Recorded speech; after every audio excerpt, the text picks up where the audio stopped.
Olá, povo de Deus, quarta-feira da 15ª semana do Tempo Comum. Bem-aventurado Inácio de Azevedo e companheiros, 17 de julho de 2024. Nossa reflexão de hoje é a partir de Isaías 10, de 5 a 7 e de 13 a 16, e Mateus 11, 25 e 27.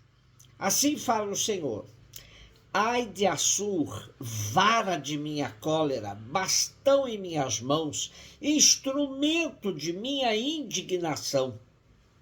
Eu o envio contra uma nação ímpia e ordeno-lhe contra um povo que me excita a ira, que o submeta à pilhagem e ao saque, que o calque aos pés como lama nas ruas.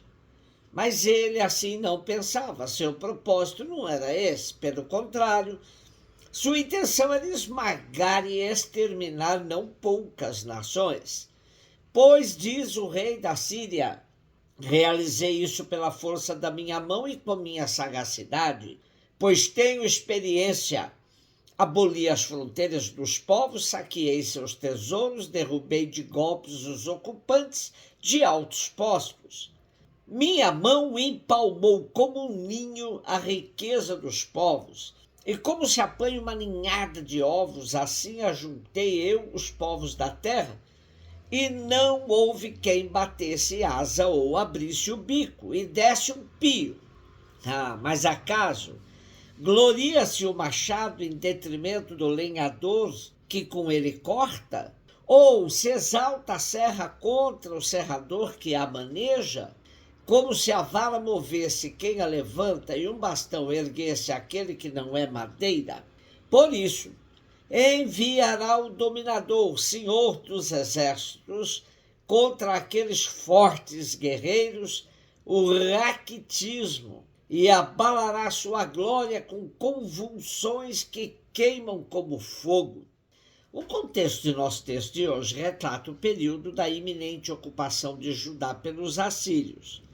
O primeiro Isaías, que foi tão próximo dos reis Acás e Ezequias, percebe que não é ouvido nem por um e nem por outro. É certo que as políticas dos reis eram acentuadamente diferentes. Enquanto Acás, para se defender dos ataques da coligação sírio-efraimita, fez aliança com os assírios e se entregou à vassalagem, Ezequias decidiu fazer oposição aberta ao Império Assírio. Tanto o rei quanto o outro ignoram os oráculos de Isaías, que urgia para a fidelidade total e exclusiva a Deus. Somente Deus poderia garantir segurança a Judá, pois tudo está em suas mãos. Ele que é o Senhor da história. Nosso texto retrata de maneira metafórica a visão de Isaías, que acredita serem os assírios um instrumento de Deus para provocar a conversão do reino do sul, Judá. Nesta perspectiva, Isaías coloca Deus falando que Assur, rei assírio, é vara de sua cólera, bastão em suas mãos, instrumento de sua indignação. Tudo isso servirá para esmagar Judá, que não quis ouvir a voz do Senhor anunciada por Isaías. Também fica claro que Assur não tinha consciência de que estava sendo usado pelo plano de Deus. Ele até se gabava de seus planos contra Judá, pensando serem seus. Porém, toda a sua ação já estava prevista por Deus para castigar Judá. Aqui aparecem as metáforas de Isaías ironizando Assur, que mesmo sem o saber está sendo guiado pelas mãos de Deus. Acaso gloria-se o machado em detrimento do lenhador que o corta? Ou se exalta a serra contra o serrador que a maneja? Como se a vara movesse quem a levanta e um bastão erguesse aquele que não é madeira. E conclui que a vitória dos assírios é momentânea, pois o Senhor dos exércitos vai dissolver a gordura e no lugar do esplendor lavrará um incêndio, o fogo a faiscar.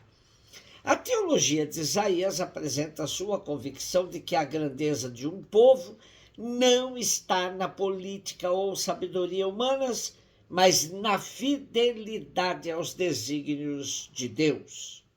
Mateus 11, 25, 27. Jesus pôs-se a dizer: eu te louvo, ó Pai do céu e da terra, porque escondestes estas coisas aos sábios e entendidos e as revelastes aos pequeninos. Sim, Pai, porque assim foi do teu agrado. Tudo me foi entregue por meu Pai, ninguém conhece o Filho senão o Pai, e ninguém conhece o Pai senão o Filho e aquele a quem o Filho o quiser revelar. O evangelho de hoje vem para confirmar a teologia de Isaías também, pois não são os grandes, os poderosos que se sobreporão aos pobres no reino dos céus, mas sim os que confiam no Senhor, escutam e compreendem a palavra do Pai. E isso porque o Pai quis que assim fosse. O texto de hoje traz mais uma das belas orações de Jesus. É uma oração de louvor, como que agradecendo ao Pai por ter preferido os pequeninos e não os poderosos do mundo. Depois de condenar as cidades que o rejeitaram, Jesus se volta ao Pai em postura de ação de graças. De fato, pela sua prática, Jesus vai percebendo que são os pequeninos, os portadores da boa nova da revelação. Na mesma perspectiva das bem-aventuranças, Jesus inverte a lógica comum. Nas bem-aventuranças, felizes são os pobres, perseguidos, difamados, os pacíficos, que têm fome e sede de justiça. Os pequeninos das bem-aventuranças são aqueles aos quais foram revelados os mistérios do reino. É óbvio que o pequenino, por excelência, é o próprio Jesus, que se identifica com todos os pequeninos do mundo. Os sábios e entendidos são como um copo cheio, não cabe mais uma gota sequer. Sabe aquelas pessoas às quais você não tem nenhuma novidade a contar, pois de tudo já sabem, tudo dominam? Assim se comportavam os mestres da lei, os donos da ciência religiosa, que também se julgavam donos de Deus. É a eles que Jesus se refere de maneira tão contundente. Ai de vocês, mestres da lei e fariseus hipócritas! Jesus não teve problema de se comunicar com os camponeses famintos, os enfermos de toda a ordem, que até pensavam que bastava tocá-lo para ficar curado, ou que tinham certeza de que uma palavra sua era suficiente. Celebramos hoje a memória do bem-aventurado Inácio de Azevedo e seus companheiros mártires. Ele foi um sacerdote jesuíta que fazia missão no Brasil e foi buscar outros colaboradores em Portugal. Porém, quando estava a caminho do Brasil, foram surpreendidos por pessoas que se opunham à missão católica e ali pelas Ilhas Canárias, e foram todos martirizados em 15 de julho de 1570. Um beijo no seu coração.